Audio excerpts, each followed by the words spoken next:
Géboli, on va le retrouver donc dans l'équipe de Lens ce soir. Et d'abord l'équipe de Caen, pas d'absent, à peu près tout le monde est là. Alors la numérotation elle est comme d'habitude un petit peu bizarre puisque le numéro 11, Germain, est tout simplement l'arrière droit. On verra tout ça sur le tableau avec Didier tout à l'heure. Équipe complète du côté du Stade Malherbe de Caen. Du côté de Lens, en revanche, ça s'est un petit peu gâté derrière puisque les deux arrières latéraux sont absents, c'est-à-dire Sikora à droite et Adjovi Boko à gauche.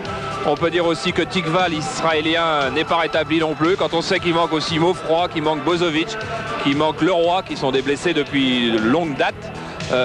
Arnaud Dos Santos a eu pas mal de mal à composer son équipe, ce qui fait qu'on va avoir une formation tactiquement un petit peu bizarre, Didier. Oui, un petit peu bizarre. Aussi, on ne peut pas trop s'avancer. Enfin, voici pour Caen. Dans les buts, Montagnier, il n'y a pas de problème. La défense, on s'y attendait. Vous savez que Olsen, ici, sur le côté gauche, normalement, c'était auparavant un ailier, puis un milieu de terrain. Eh bien, il redescend de plus en plus. Il vient souvent s'intercaler tout de même.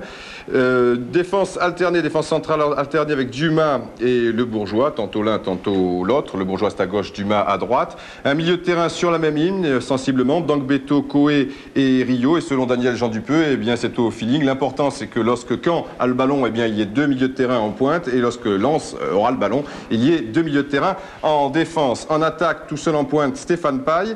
Et puis sur la gauche, on alternera vraisemblablement entre Willy Gorter, le néerlandais, et Xavier Gravelaine. Mais dernière information, il se pourrait bien que Rio fasse partie de la bande des deux, qui deviendrait donc bande des trois, car lors de la dernière discussion tactique, eh bien il y avait les trois joueurs et des flèches qui tournaient ainsi, donc sans doute Rio, Gorter, Gravelaine qui alterneront sur le côté gauche et sur le milieu de terrain. On enchaîne maintenant avec Lens à vocation assez défensive, bien que jouant à l'extérieur, puisque François est un avant-centre type, préférence pour le côté gauche, Jules Bocandé avant-centre type, préférence pour le côté droit, et Roger Boli, qu'on a vu avec François Pécheux et Robis Later, sont des ailiers quand même de débordement, surtout pour Roger Boli, mais vraisemblablement ce soir, ils seront légèrement en retrait, ils joueront tout de même un rôle défensif. Arsène, lui, sera dans l'axe et vraiment défensif, et puis 5 défenseurs quasiment, DU, Magnier, Valem, donc deux stoppers, un libéro Gillot, et Rémi Lègle qui jouait en début de saison milieu de terrain sera arrière milieu gauche. Ça dépendra des événements dans les buts, bien entendu.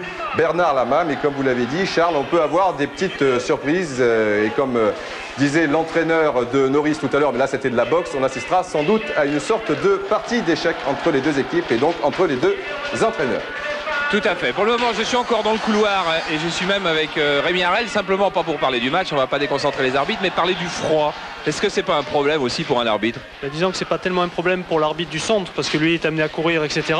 Mais ça peut être un problème en effet pour le juge de touche parce que bon, il a des déplacements qui sont quand même plus restreints et c'est vrai que par un froid comme ça, il peut être amené à avoir un ennui musculaire, un claquage, une chose comme ça. Et pourtant, c'est obligatoire d'être en short, les trois? Disons qu'a priori, oui, l'équipement fait partie, le short fait partie de l'équipement. Bon, il se peut qu'un jour on vienne peut-être à faire porter des survêtements, ça serait peut-être un petit plus pour l'arbitre, ça serait pas plus mal pour les juges de touche, je crois. Allez vite tous vous réchauffer, merci.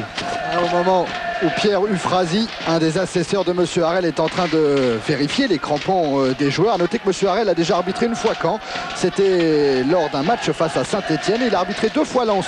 Une fois à l'extérieur à Nîmes et une fois au stade Félix Bollaert face au Havre. Voilà, Lama qui sort de son vestiaire. Il est suivi de Jean-Luc Lamarche, qui est le directeur sportif de ce Racing Club de Lens, et Jules Bocandé. Jules, auteur de 2 buts dernièrement, Jules Bocandé qui a retrouvé le chemin des filets face à Toulon et qui est heureux, qui se sent beaucoup mieux après une sérieuse baisse de régime quand même. Thierry? Oui. Ouais, je suis avec Stéphane Paille, on vient de sortir de l'étroit couloir là. C'est sympa de jouer à Caen?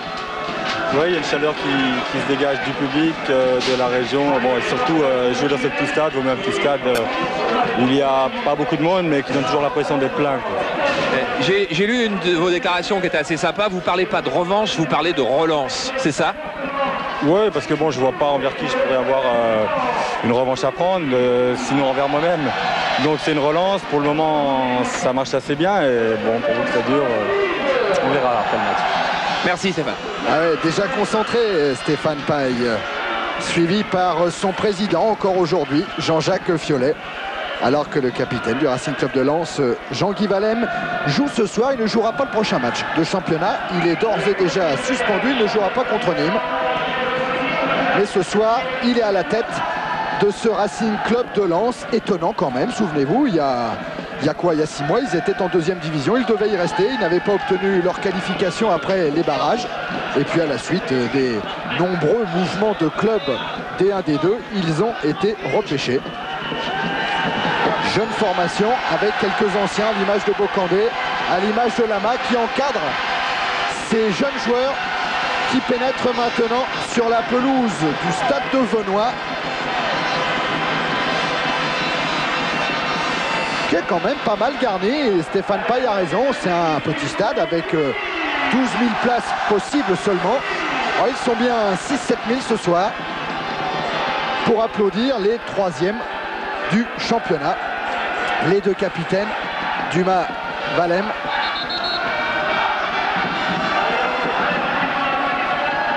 Et comme les Lensois ont gagné le toast, eh bien ils changent essentiellement pour embêter les Canets qui préféraient jouer dans l'autre sens, c'est-à-dire le dos à leur cop en première mi-temps.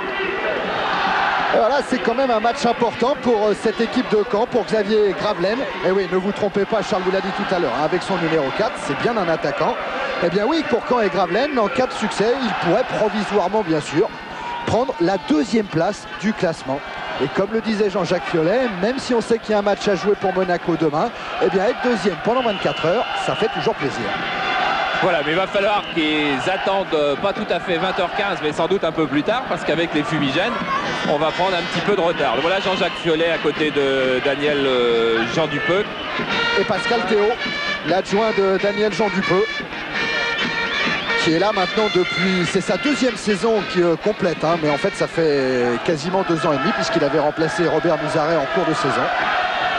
Bernard Lama, lui, a failli ne pas jouer puisqu'il était blessé, une petite entorse au genou droit. Heureusement, c'est pas son pied d'appel, enfin son pied d'appel principal. Mais donc, il a été très incertain et Bayoko a failli jouer. Et puis hier, il a décidé qu'il pourrait tenir sa place. Il s'est bien couvert, c'est-à-dire qu'il a mis un t-shirt sous 2 maillots, en plus de sa culotte de survêtement. Mais sa culotte de survêt, il la met tout le temps, même en plein été. Charles, on a le temps de parler de la 21e journée complète qui aura lieu demain avec Metz-Marseille, Rennes-Monaco, Paris Saint-Germain-Montpellier, Cannes-Le Havre, Toulon-Auxerre, Sochaux-Toulouse, Lille-Nantes, au Lyon-Nancy, match déjà plus qu'important, et Nîmes face à l'AS Saint-Etienne. Ça, c'est le programme de demain soir sur tous les stades de première division. Et Jules vient d'enlever ses gants. C'est que ça se réchauffe. Peut-être l'effet des fumigènes. Que va faire Monsieur Harel? Il va donner maintenant le coup d'envoi avec Rio et Paille qui sont dans le rond central. Voilà, c'est parti. Ballon tout de suite pour Gerter qui cherche l'ouverture longue. Verdang Beto. Et Lama qui relance. Vers l'Aigle avec Gillot. L'Aigle. Et récupération par Yvan Le Bourgeois avec Olsen. Dumas. Benoît Coé. Aidé par Germain. Non, Coé préfère garder le ballon. Il est contré. Il le récupère. Dumas.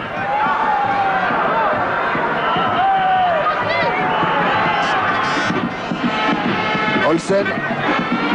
Pressing de Jules Bocandé. Olsen qui a servi Le Bourgeois. Slater est là pour couper la route de Le Bourgeois. Et Arsène qui repart pour Lens. Arsène qui a bénéficié de ce 1-2 avec David François et qui va obtenir un coup franc. Oui, c'est Rio qui est venu accrocher Arsène qui allait chercher Roger Boli sur son aile. Arsène qui va avoir énormément de travail au milieu de terrain. On aura l'occasion de reparler tactique dans 4 ou 5 minutes parce que les choses sont en train d'évoluer. Valem pour l'Aigle. Centre de l'Aigle à Jules Bocandé au deuxième poteau. Et heureusement qu'il y avait également Yvan Le Bourgeois qui a mis ce ballon en corner. Déjà les premières conséquences de ce petit terrain très étroit, très court. Là aussi on aura l'occasion d'en reparler. La balle est vite devant le but et devant le gardien. Slater pour tirer le corner. Montagnier est sorti en 2 temps, mais il a été bousculé. Il récupère le ballon. C'était important pour Montagnier de prendre ce ballon, car sur le long centre de l'Aigle, il n'était pas intervenu. Les gardiens sont beaucoup plus gênés que les autres par le froid. Olsen avec Rio. Rio toujours. Un appui, Stéphane Paille. Et puis Hippolyte Beto pour Coé. Il n'y a pas hors-jeu. Ça joue pour Caen toujours, avec Coé encore. Cette fois, le drapeau s'est levé. Ouais, on aura des périodes folles dans ce match, c'est obligatoire, parce qu'on est à Caen, que Caen joue comme ça avec un gros pressing, alors qu'on voit que Montagnier avait effectivement été touché en l'air et avait relâché le ballon. Il y aura donc des périodes folles, mais pour le moment, dans le premier quart d'heure, Jean Dupeux a demandé à ses joueurs... Oh, Bocandé, oui. Oui, Jean Dupeux a demandé à ses joueurs d'être prudents, de bien regarder le dispositif lensois, qui n'est pas du tout semblable à celui que les Lensois emploient d'habitude. Donc ils vont un petit peu poser le pied sur le ballon et ne pas se lancer inconsidérément. Faire par exemple tourner le ballon derrière. Comme ils le font avec leur capitaine Dumas, le Bourgeois. Bourgeois qui prend à l'intérieur entre David François et Bocandé et qui obtient la touche. Joué par Gorter, toujours pour le Bourgeois. Garde le contrôle du ballon, il trouve Rio et un bon retour. C'est pas fini pour Caen, toujours avec le Bourgeois. Centre de le Bourgeois, intervention Lama.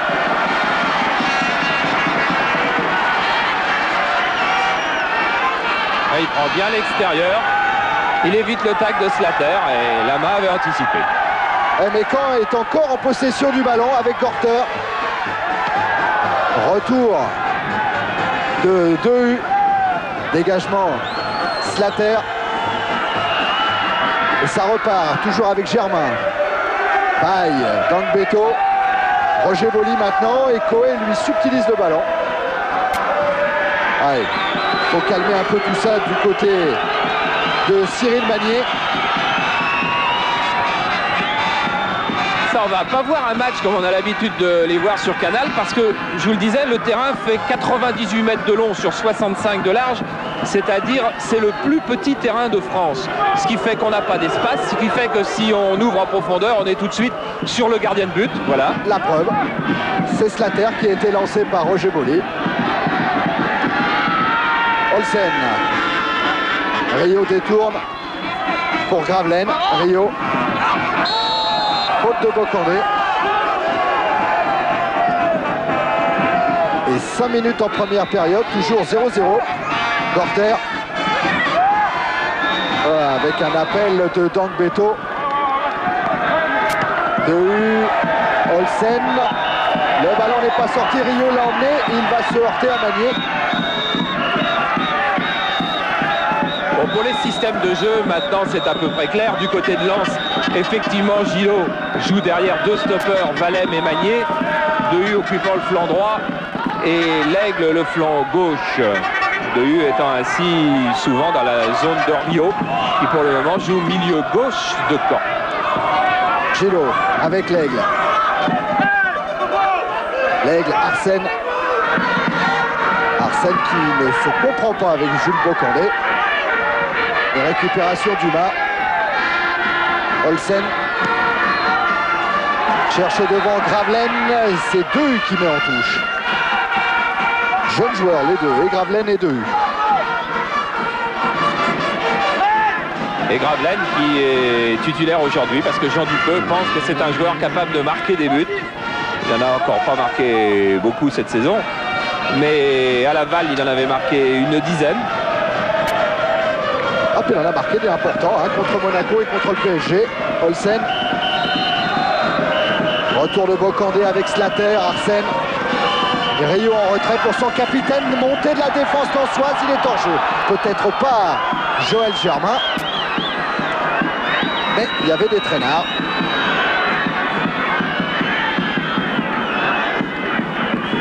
Arsène pour Roger Boli. Face à Dangbeto et face à Dumas. Talonnade, c'est bien joué de la part de Dumas qui arrive à obtenir la remise en jeu. Et c'est vrai que du côté de Lens, il y a 4 attaquants en ce moment. Boli, François, Bocandé et Slater. alors que le Racing Club de Lens, qui était venu jouer à Paris contre le PSG, n'avait par exemple que Roger Boli en pointe. Aujourd'hui, Arnaud Dos Santos a choisi une autre tactique parce que, dit-il, Caen sur son terrain est quasiment invincible. Seul Marseille avait pris 2 points. Et donc, je veux jouer autrement, je veux les déstabiliser. Et ainsi, il oblige les arrières attaquants que sont Germain et Olsen à rester derrière. Gorter qui a tenté une ouverture et qui trouve finalement Gravelaine. Rio qui s'enfonce face à Gillot. Et Bocandé maintenant pour Lens. Slater remet sur le Bourgeois. Vous n'oubliez pas, vous pouvez poser vos questions sur le 3615 code CPLUS sur le Minitel. Une question qui sera peut-être choisie et cela vous permettra de gagner un baladeur laser. Rendez-vous tout à l'heure à la fin de la rencontre. Au moment où il y a un centre pour Paille qui remet vers Gravelaine et parade de Lama.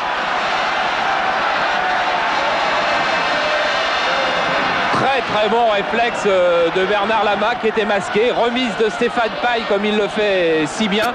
Frappe du gauche de Gravelaine et en réflexe, Bernard Lama qui repousse. Première occasion et il y aura certainement beaucoup d'occasions entre ces deux équipes. Eh ben tant mieux. Avec Coé qui récupère un ballon. Rio.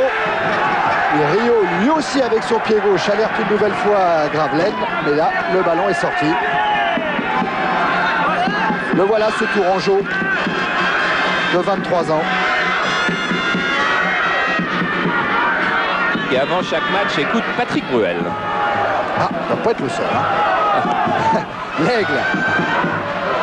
Intervention le Bourgeois sur Slater. Arsène.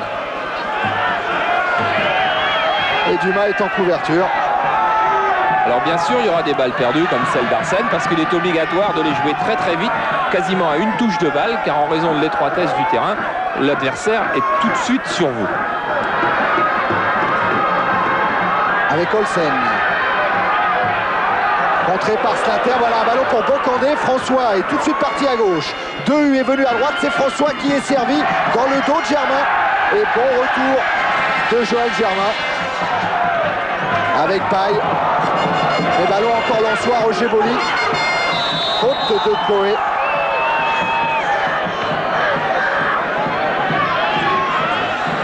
Tout va très vite. À chaque fois qu'on prend le ballon, tout va très vite de l'un côté ou de l'autre. Et attention aux têtes de Magnier et de Gillot.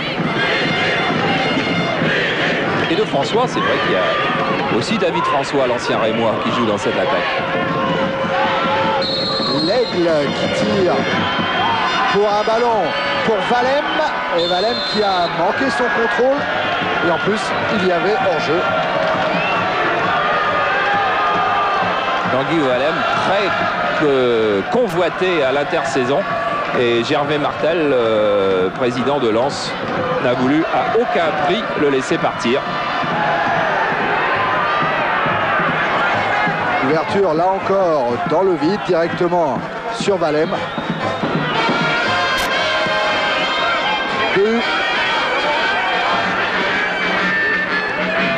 Magnier, Gillot, l'Aigle. L'Aigle avec Roger Boli. Arsène, pris. Et Coé va devancer Bocandé, pas sûr. Si. Avec l'aide de Gravelaine, Rio, Gravelaine, Coé. Intervention Magnier. Et Dehu qui relance mal directement sur Jesper Olsen qui ouvre sur Michel Rio. Rio avec le pied droit, il est contré. Olsen. Appel de Le Bourgeois. Trop tard. Dehu. Lance Bocandé au moment où Dumas a glissé, c'est dangereux, il y a un 2 contre 1 avec David François qui est un peu excentré. Il frappe au-dessus de la cage de Montagnier. Oh, quelle occasion pour le Racing Club de Lens. Boli qui en veut à François de ne pas lui avoir remis. Mais en fait, tout est parti de la passe un petit peu trop forte de Jules Bocandé. alors que Bocandé et François jouaient un 2 contre 1. Regardez si on a le temps d'aller avec le ralenti. Regardez Jules Bocandé. Il a vu que sur sa gauche, François est là, mais la balle est trop forte parce que si elle est juste bien donnée, François la coupe et à ce moment-là, il est face au gardien. Et là, il choisit le tir en force et il est passé au-dessus. Vous vous souvenez? Oui, pour Valem. Ballon qui roule jusqu'à Lama. Très préoccupé avant la rencontre par le sort de Brest, un de ses anciens clubs.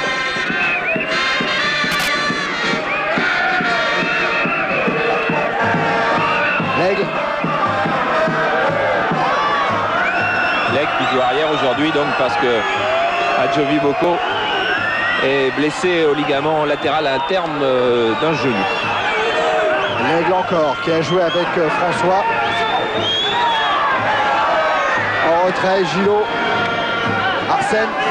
Roger Bollier est parti. Il est hors jeu. Il est signalé hors jeu dans le dos de Germain. Mais M. Harel l'a vu. Laisse l'avantage aux joueurs de Caen avec Rio.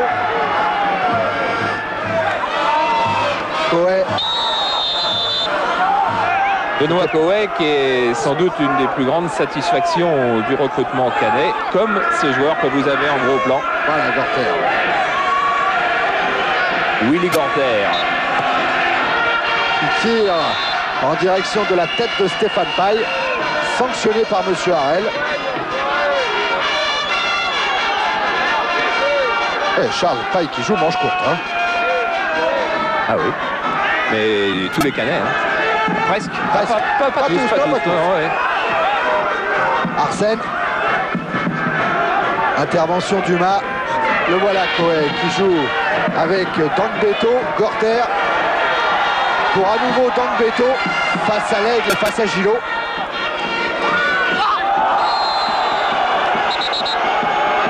Voilà, Benoît Coé. Lui qui a été recruté par Jean-François Domergue. Dès qu'il a su par Michel Hidalgo que l'état-major marseillais laissait libre Benoît Coé, Jean-François Domergue est vite allé le chercher. Il avait joué avec lui à Marseille.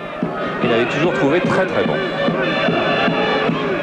Dumas est monté, il est devant Paille, et ça se joue vers Dumas, mais retour de Bocandé. Olsen, et on tarte à revenir côté Canet, côté Paille. Stéphane Paille donc est en train de revenir au premier plan, mais dont Jean Dupeux dit pourtant on ne sait pas toujours s'il a faim de marquer. Arsène. Intervention Olsen devant Slater.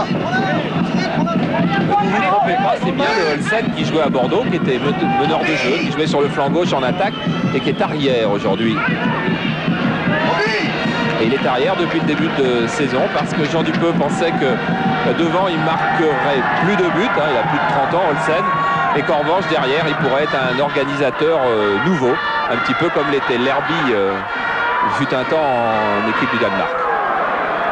Slater pour Bocandé, résiste à la charge de Gorter. Magnier devant directement sur le Bourgeois. Olsen, intervention de U. Et Magnier à nouveau. Oh, un dribble un petit peu long.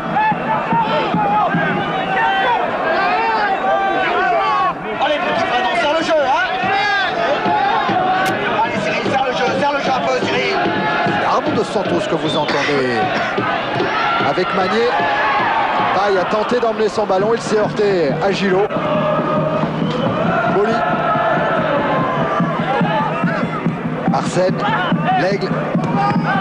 Et qui a recherché Bolli et qui se fait contrer.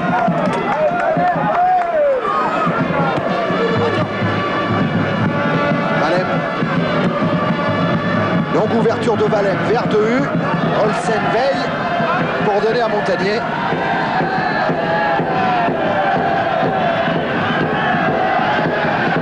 Minutes en première période, toujours 0-0 entre Caen et Lens. Rio en retrait sur Dumas. Le Bourgeois décale Olsen en profondeur vers Rio. Intervention Gillot.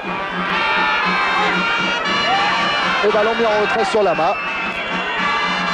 Caen n'a encore pas déclenché son célèbre pressing, mais il faut aussi dire que c'est plus difficile à faire quand il y a Bocandé et François, par exemple, deux hommes qui fixent le centre de la défense de Caen, et puis que Boly et Slater ne sont jamais très loin.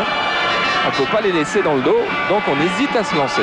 Et puis souvenez-vous, Charles, ce que disait Daniel Jean Dupeux, il disait quand c'est un rouleau compresseur, petit à petit on fait craquer l'adversaire, et c'est en général plutôt au cours des secondes périodes qu'on marque des buts.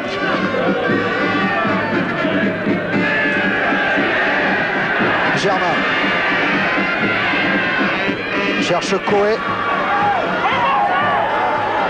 Ballon récupéré par l'Aigle et par Lens. Mais Lens ne le conserve pas, ce ballon.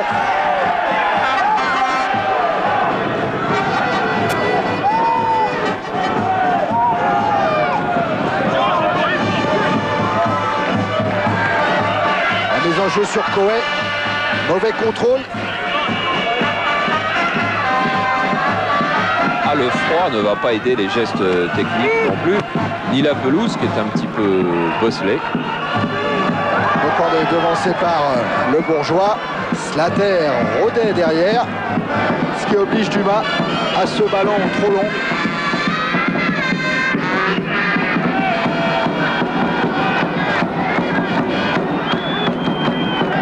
Alors on aperçoit un peu de sable sur cette pelouse. Comme il n'a pas plu, le sable ne s'est pas dilué. Il avait beaucoup plu il y a 15 jours et la pelouse était très très grasse. Rio qui joue à une touche pour Gravelaine. Gravelaine en vitesse devant Valem. Il lève la tête. Un dribble extérieur, un centre. Et la main intercepte ce ballon, peut-être effleuré par Rio. Et un centre du pied droit de Gravelaine. Il est revenu se mettre sur son pied droit, il est gaucher. Un centre que personne ne touche visiblement, qui était un petit peu court, mais bien dangereux quand même. L'Aigle. Valem.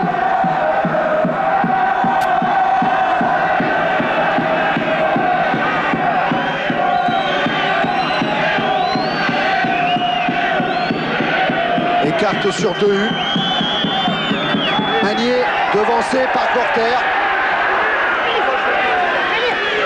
Olsen qui vient dédoubler le néerlandais, centre de Jesper Olsen, deuxième poteau, la tête de Gravelaine en retrait sur Beto et la frappe de Coé contrée, dégagement de Roger Boly. Eh oui, donc Beto et Stéphane Paille qui sont en train de se faire des mouvements d'impuissance, ils se sont gênés tous les deux. Olsen avait superbement redoublé sur la gauche. Et pour finir, c'est Benoît Coé dont le tir a été contré, mais qui nous a permis de voir ce ciseau de Boly, ciseau défensif.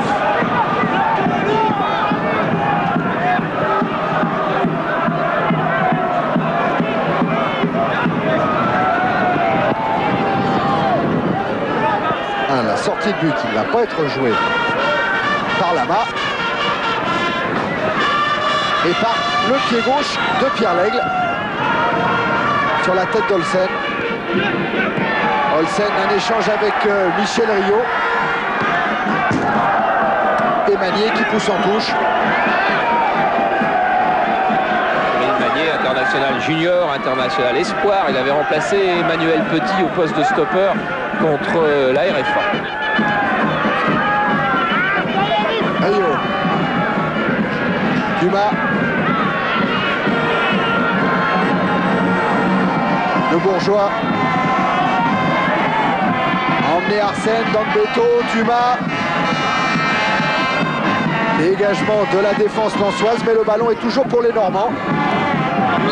Avec le Bourgeois qui ne va pas obtenir la remise en manche. Et à noter qu'au bout de 20 minutes, il n'y a pas encore eu le moindre accrochage. Vous savez que maintenant, on s'est séparés, Thierry et moi, je suis au bord de la pelouse pour entendre. Eh bien, il n'y a pas eu un mot encore entre aucun des joueurs. Tout se passe à merveille. Bocandé de la tête pour François. Arsène dévie vers l'Aigle. Mauvais ballon qui profite à Beto. Paille. Il ouvre immédiatement vers Gravelaine. Un contrôle. Centre de Gravelaine et sortie de Francis Gillot. Ça revient pour Caen avec Olsen. Olsen qui s'enfonce et qui est contré par Gillot. Daniel Jean Dupeux avait dit un quart d'heure de prudence, un quart d'heure pour juger et jauger l'adversaire. Et maintenant, c'est parti. Avec le Bourgeois, appui sur dans le béton, le Bourgeois est passé, il va centrer, but non de Paille qui est contré par Valem. Et ballon que François tente de récupérer, il le remet dans l'axe sur Gravelaine. Gravelaine, fan de frappe, encore une tête défensive. Slater, oh panique dans la défense lançoise à l'image de Slater, heureusement la main sort bien. Et il sort même au beau moment parce qu'effectivement c'était l'orage sur une défense lançoise qui prenait l'eau sur les côtés. Il le sait bien Arnaud Dos Santos, il l'a répété dans la conférence avant la collation. Il faut surtout prendre les côtés. Et en ce moment les côtés, et surtout celui de Jesper Olsen, eh bien là ça va bien pour Caen. Avec Dumas qui relance sur Olsen. Ah oui, Olsen qui évite de mais qui se heurte à Arsène et qui va obtenir un coup franc.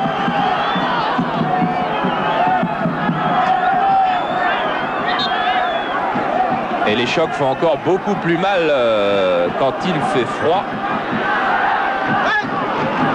Jesper Olsen qui fait une bonne reconversion au poste d'arrière. L'année dernière, le sélectionneur danois était venu le voir. Maintenant, dit-il, c'est fini, il ne viendra plus. Il me reste encore 2 ans à jouer au football. Je vais devenir arrière. Ensuite, il jouera un petit peu plus au golf, mais c'est déjà pas mal. Il est handicap 16. Voilà Arnaud Dos Santos. Et derrière, vous entendez Jean Dupont.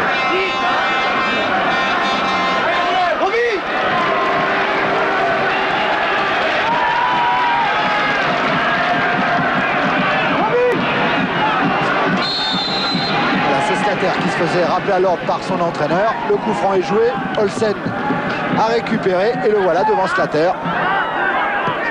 Exactement ce que lui demandait Arnaud Dos Santos, de couper les courses d'Olsen. Bocandé face à Le Bourgeois. Récupération Germain. Rio, 1-2 avec Stéphane Paille qui réclame un coup franc pour une faute sur Rio. Et oui, Rio est venu chercher le 1-2, il a été accroché avant le 2. Monsieur Harel ne l'a pas vu. Magnier directement sur Dumas. Paille. Rio. Oh, qui redonne à Paille, que c'est bien joué. Paille face à Magnier. Avec Michel Rio qui a fait l'effort pour venir aider Paille. Il sent tête de Gravelaine dans l'axe qui permet à Gillot de transmettre sur la main. Et la relance aussi vite. Ah, il va bien ce match. Roger Boli, intervention Germain. Et Gravelaine n'en revient pas. Regardez, sur ce centre de Rio, Gravelaine ne va pas frapper au but de la tête. Il fait, je crois, tout à fait exprès de remettre au centre. Mais au centre, il n'y a plus personne. Car Paille, qu'il aurait pu trouver, était à l'origine avec sa talonnade de ce centre de Rio. Magnier qui a tenté de chercher François. Slater. Intervention de Monsieur Harel.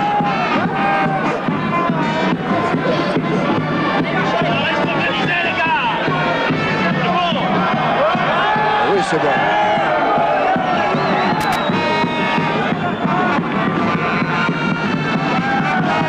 François Bocandé, le duo d'attaquants Lançois, sollicité là par Gillot. Coé vers Gravelaine, mais il y avait également Pierre Lègle, Arsène. Ah, dans la course de François toujours avec Jules Bocandé, on se gêne un petit peu, Bocandé qui ouvre sur Slater, frappe de Slater et parade de Montagnier. Encore un bel exploit de gardien. Et encore une action de but, on en sortait d'une avec Gravelaine et on en retrouve une avec, ça aurait pu être pour François, ça aurait pu être pour Bocandé, et finalement c'est pour Slater. Et regardez la main gauche, là voilà, la main gauche de Montagnier, c'est avec elle qu'il avait anticipé et qu'il avait quasiment bloqué toute la partie gauche de son but. 26 minutes en première période, toujours 0-0, mais là il y a des occasions de but. 6 exactement depuis combien de temps? Une demi-heure? Ouais, à peine 26 minutes. Allez, Magnier. Valem. cherche Roger Boli, il le trouve face à Dangbeto. Une petite prise de judo.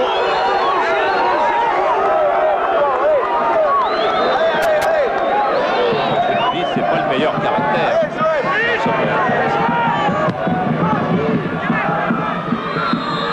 Paille à la lutte avec Magnier, c'est Paille qui est sanctionné.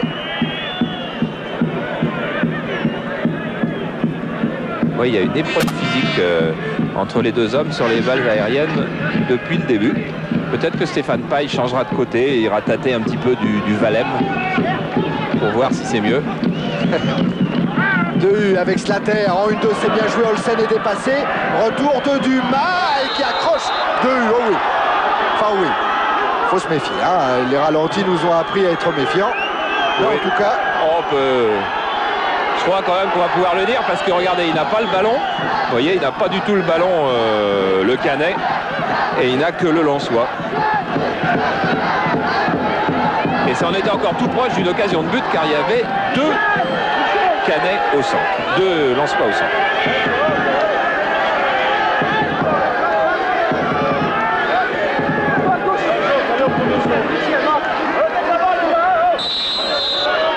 et Arsène qui tire ce coup franc, deuxième poteau, une tête sur la transversale. Bocandé qui est devant et qui est signalé hors jeu. Signalé hors jeu, Jules Bocandé. Et comment il peut être hors jeu? Et Comment il peut être hors jeu avec cette tête et le ballon qui revient de la transversale? Alors je crois que le ballon était sorti, sorti. et que c'est corner c'est car ça. Montagnier la touche. Et la balle ensuite va rebondir dehors avant que Bocandé la reprenne. On revient. attention encore à ce corner avec une tête de Roger Boli. Gillot, toujours de la tête. Yaya Bocandé, la frappe et le but. Refusé, car le drapeau s'est levé. Oh là là, ça va barder. Jules est en colère.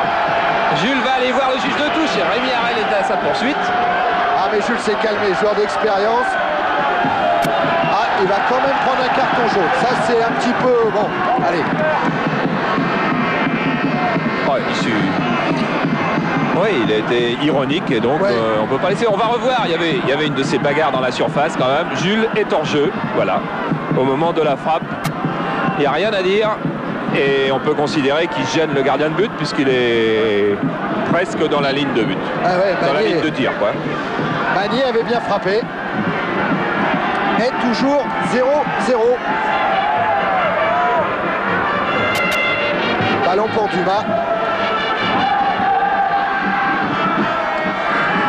Paille de la poitrine. Un échange avec Dangbeto. Paille à récupérer. Corter. À la lutte avec François et avec Bocandé. Intervention de M. Harel. Ah oui, là, je disais tout à l'heure qu'il n'y avait plus de mots. Maintenant, il va y en avoir parce qu'évidemment, c'est encore Jules qui est dans le coup, le pauvre. Olsen écarte sur le Bourgeois. Centre de le Bourgeois, il y a Rio. Rio toujours bousculé dans la surface, qui cherche le pénalty, non, dit M. Harel. Et le jeu continue. Oui. De toute façon, ça c'est un réflexe très très humain de la part de l'arbitre. Il vient de refuser un but à Lens. Dans la minute qui suit, il y a action litigieuse en faveur de l'équipe adverse. Là, il ne la siffle pas parce qu'il n'est pas complètement sûr de l'action d'avant. Et c'est vrai que là, s'il y a au moins un début de faute sur Rio, il commence à tomber avant qu'il y ait eu la faute sur lui. Ah oui. Alors, est-ce que c'est difficile? Ah, c'est terrible. Oh. C'est terrible parce que c'est vrai, on le dit à chaque fois, le joueur qui est victime de la faute en rajoute un petit peu avant. Et là, l'arbitre, il a un dixième de seconde pour se décider. C'est difficile. C'est difficile, mais c'est un bon match. Hein. Ah, superbe.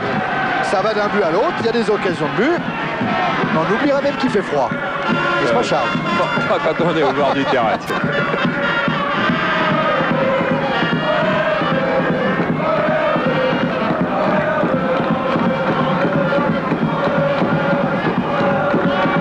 Lama qui a le ballon.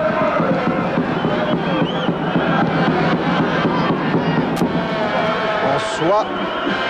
Roger Boli maintenant. Face à Dangbeto. Face à Germain.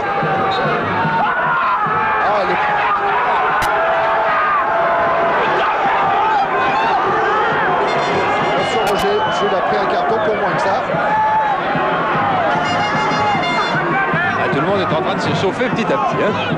Et le revoilà Bocandé. Dans la course de Slater qui tournait le dos au ballon. Ouais, c'est marrant parce que Slater, l'international australien, qui est un des joueurs les plus actifs du football français et du Racing Club de Lens, qui stupéfait tout le monde à chaque fois par son activité, ce soir il paraît un petit peu gelé, il est pas tout à fait dans les coups. Dans dégagement de Montagnier, tête de 2U. Ce sera une touche pour Caen. En fait, je parlais de Slater, mais c'est vrai qu'il avait pris une béquille lors du dernier match et qu'il ne s'est pas entraîné du tout, qu'il a repris seulement hier. Et au haut niveau, un entraînement sauté, ça peut influer sur le niveau du jeu. La remise en jeu sera pour Caen. Avec Jesper Olsen, Gorter est sorti de la main, qui relance immédiatement en direction de Roger Boli. Arsène. Aigle. Directement sur Dumas. Gorter. Olsen. Avec Gravelaine qui est poussé dans le dos. C'est sanctionné par l'arbitre, la faute de Magnier.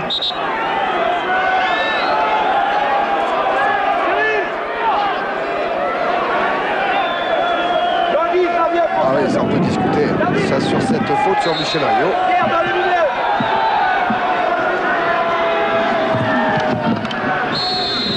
Gorter pour tirer le coup franc. Tête de Paille. Rio est battu. Récupération Coé. Paille qui a cru que Danbeto était à son extérieur.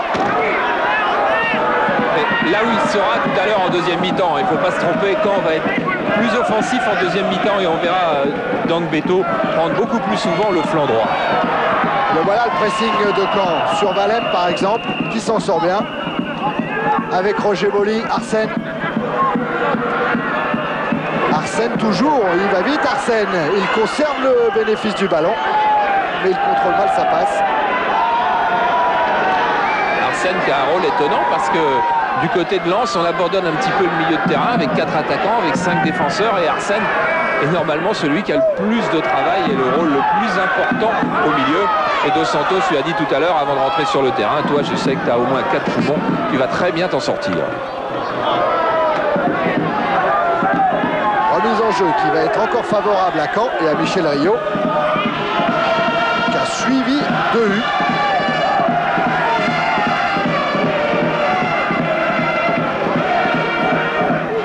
Joël Germain pour la remise en jeu. Et avec un contre de Boli, Danbeto, Germain, centre qui passe juste au-dessus de la transversale de Lama, qui a même dû claquer ce ballon en corner. Ça va jouer vite, il faut faire attention, Jean-Paul, il faut revenir. Effectivement. Avec un centre de Gravelaine, la reprise était de Danbeto, elle est contrée. Bocandé, contre favorable. Et cette fois c'est Olsen qui bénéficie du contre. Avec Gravelaine. Danbeto est là, tête, oh non, Lama qui passe à travers, c'est pas fini. Avec un ballon mis en retrait pour Rio, but, non. Sorti sur la ligne par Magnier. Et encore une fois, au sabarde devant la cage de Bernard Lama.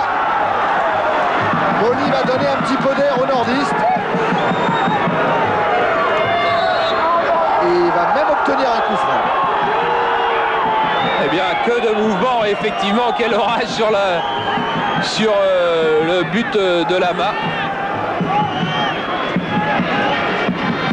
Et c'est agréable ce genre de match parce que, je vous l'ai dit, hein, essentiellement dû à la qualité des deux équipes. Attention. La tête de Bocandé peut-être. Non, c'est un dégagement de Rio. Qualité des deux équipes et puis taille du terrain. On est vite devant un but et très vite devant l'autre. Et comme Slater, là toujours dans le dos de Jesper Olsen. Centre de Roby Slater, Roger Boli, non, il y a la tête de Danbeto d'abord. Oh oui, il va y avoir une faute d'Hippolyte Danbeto, peut-être, sanctionnée par M. Harel.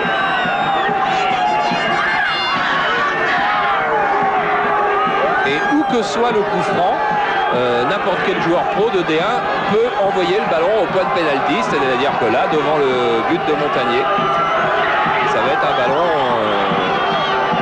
assez facile à doser parce que la distance est courte pour l'Aigle.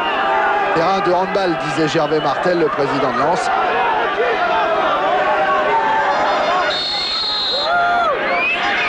L'Aigle pour tirer le coup franc. La tête de Bocandé peut-être. Non, c'est celle de François. Sans danger pour Montagnier. C'est pour ça aussi que le public de Caen se régale, parce que le ballon va d'un but à l'autre. Les spectateurs sont très très près du jeu. Et Gravelaine, lui, il est dans le dos de Magnier. Avec l'arrivée de Dan Beto qui contrôle mal la balle. Arsène en relance. François. Slater. Et encore une fois, Dan Beto en récupération. Germain. Directement sur l'Aigle. L'Aigle qui ouvre en direction de François. Tête de Le Bourgeois. Oh, Dumas qui remet vers Jesper Olsen. Il y a de la maîtrise. Germain. Coé qui s'est échappé. Le ballon est trop long.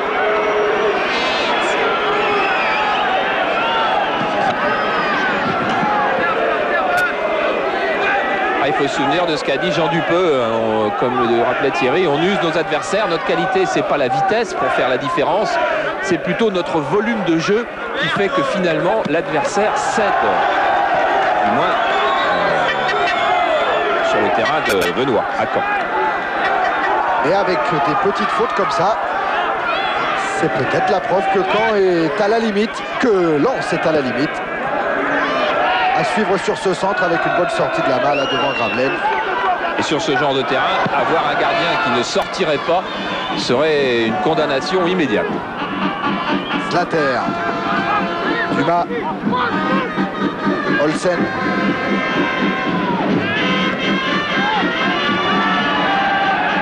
Dumas encore. Cherche la relance possible. Il est pris par Arsène, relayé par Slater. Dribble en grand pont sur Olsen, il a été gêné quand même Slater.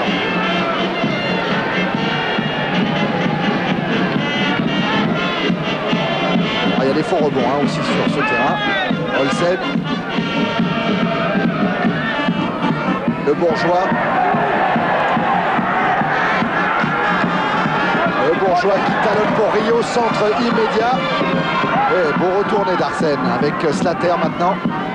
Bocandé, contrôle impeccable.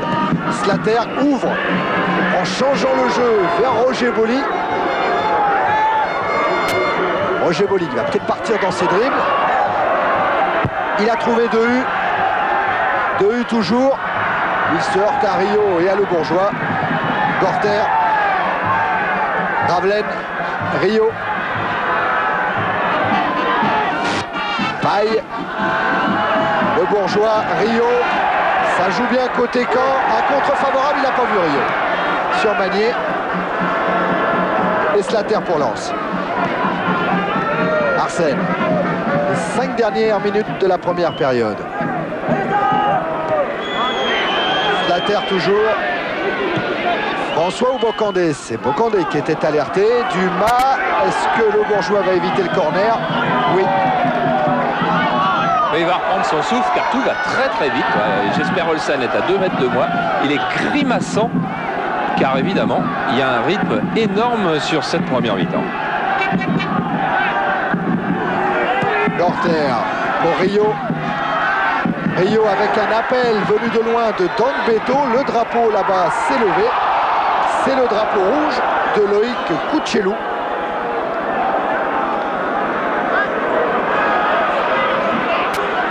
Évidemment, l'occasion paraissait belle, mais Gravelaine, vous ne trompez pas, Gravelaine savait très bien qu'il était signalé hors jeu. Sans ça, il n'aurait pas tenté ce genre de reprise. Il aurait fait un plat du pied classique. Bocandé en déviation, c'était pour Slater. Et ballon pour Caen avec Gravelaine. Avec Coé qui s'est enfoncé là-bas dans le dos de l'Aigle. Il est servi, Coé. Oh, il parvient à centrer. Il y a Michel Rio qui remet le ballon dans l'axe. Coé, non, qui préfère laisser pour la frappe de Stéphane Paille.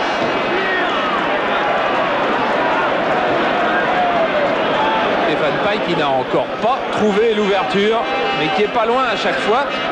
Au contraire d'un joueur qui est quasiment invisible depuis le début de la rencontre, c'est le néerlandais Willy Gorter. Le jeu va visiblement un petit peu vite pour lui. Et Rio, lui, s'en est sorti une première fois. Et il doit céder devant le dégagement de Magnier.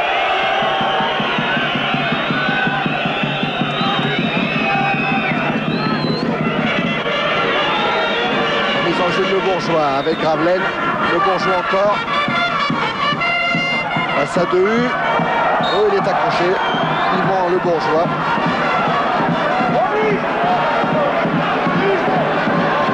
C'est un vieux de la vieille, Le Bourgeois, malgré seulement ses 29 ans. Il a joué avec Pécou. Il a été d'Éric Pécou. Il a été de la remontée en D1 du temps de Mankowski, aujourd'hui entraîneur du Havre. Attention à ce coup franc. Joël Germain, ancien attaquant, est monté sur le coup franc de Gorter, sorti par la défense.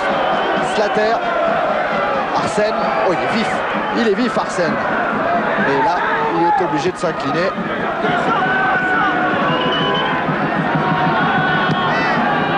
Et Montagnier qui remet immédiatement la pression sur la défense lensoise. Rio. Gravelaine. Faute de Jean-Guy Valem sur Gravelaine. Et là, on va voir Willy Gorter, car c'est lui le tireur de coup franc, mais c'est un petit peu loin tout de même pour frapper, encore que Lama demande un mur.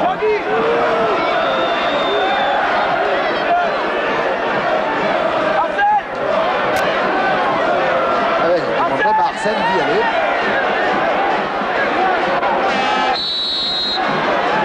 Voilà, Arsène s'est mis en position dans le mur, à côté de Bocandé. La frappe de Gorter qui réclame une main. Joué, dit Monsieur Harel, avec Slater en débordement. Alors là, je disais qu'on ne disait rien sur le terrain dans la première demi-heure. Là, c'est plus tout à fait la même chose, car la main qui va sortir du mur, on va la voir. Voilà, c'est celle de Jules. Oui. On peut difficilement dire qu'elle est complètement involontaire. Ça, c'est sûr.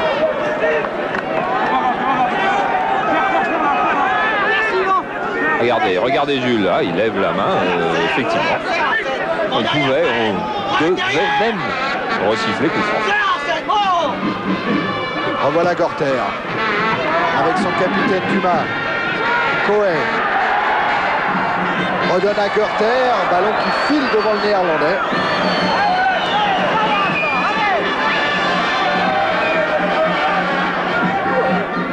Le temps réglementaire de la première période est maintenant terminé. 0-0 entre Caen et Lens. Ballon pour Dumas. Germain. Dumas. Gorter. Full pressing de Bocandé. Olsen écarte sur Le Bourgeois. Le Bourgeois qui a appelé Gravelaine.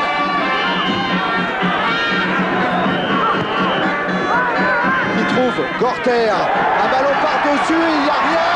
Et ça sera le but de Coé ou de Gravelaine qui a poussé le ballon dans le but. Faudra revoir si c'est Coé ou si c'est Gravelaine qui est empêtré dans les filets de là-bas. En tout cas, ça fait 1-0 pour Caen.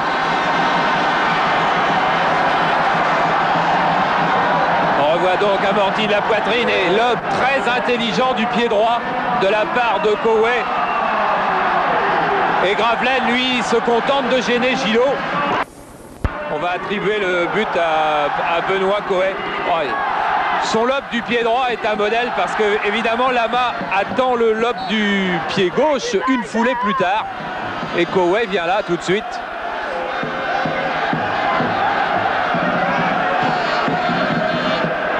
Il faut le mettre à Coé. Ah oui, oui. Ah. Oui, oui, oui. C'est le deuxième but de Coé en championnat. Il avait marqué contre Lille. Attention à Lens. Et à François qui est là dans la surface de réparation, qui frappe un arrêt de Montagnier. Et oui, il n'a pas pu se retourner suffisamment pour croiser au deuxième poteau. Et ça en fait des occasions, tout ça, hein, au moment où M. Harel siffle la mi-temps. Voilà, sur ce score de 1-0 en faveur de Caen, en faveur de l'équipe de Stéphane Paille. discute un petit peu entre Germain et Bocandé. Et Caen mène 1-0 tout à fait avant la fin de cette première période. Lama est encore en train de discuter avec l'arbitre, monsieur Harel. Assez dur de prendre un but comme ça, si près du repos. Je suis avec celui qui a failli être le buteur. On vous le donne pas le but, hein. Il est à Benoît. Ouais, je crois qu'il y a Benoît. Benoît a fait le plus gros travail. La balle était déjà rentrée quand j'ai mis la tête. Est-ce que vous sentiez que Lens allait céder? On a affaire à une équipe de Lens qui a très bien joué dans la première mi-temps. On a beaucoup de difficultés, mais à force de se déplacer, de faire les bons appels, je crois qu'on arrive à trouver quelques ouvertures quand même. C'est sympa jouer ce match? Ouais, très agréable.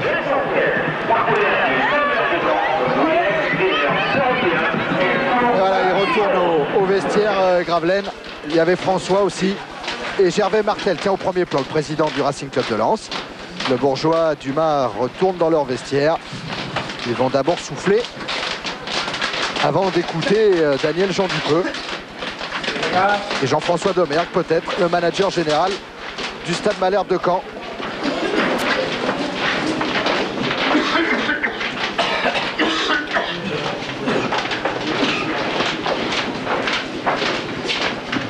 Stéphane Paille, Dank Beto, Daniel Jean Dupeux, le président Fiolet, Pascal Théo, le docteur Hervé Dos Santos, lui, est en train de réfléchir, de laisser souffler ses joueurs avant de leur donner quelques conseils.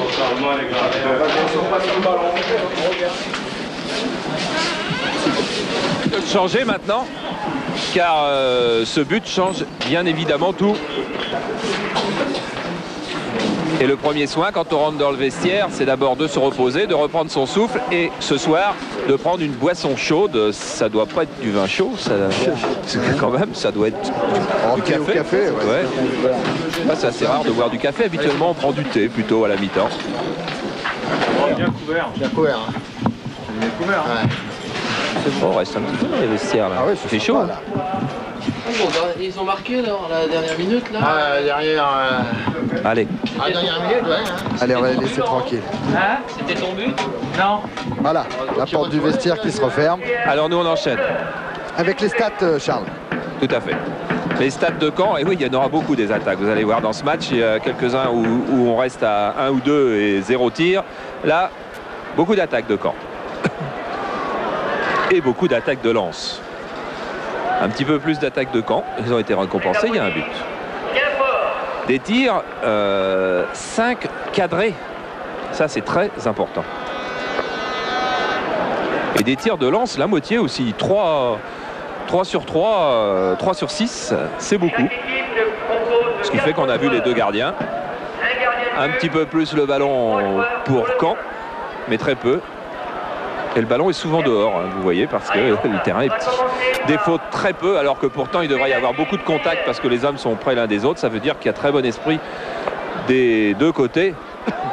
Et le carton jaune de Jules Bocandé, c'est parce qu'il avait manifesté son courroux après le but refusé. On voulait voir comment allait s'en sortir Arsène de son rôle au milieu de terrain. En fait, il a quand même été un petit peu soutenu hein, par Slater et par Boli. Il a joué des ballons, pas mal. Un peu plus d'une quinzaine.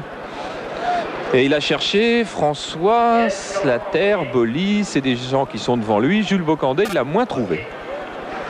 Et où est-ce qu'il a joué ses ballons? Exactement au milieu. On en voit un au bout à droite, c'est le coup franc qu'il est allé tirer.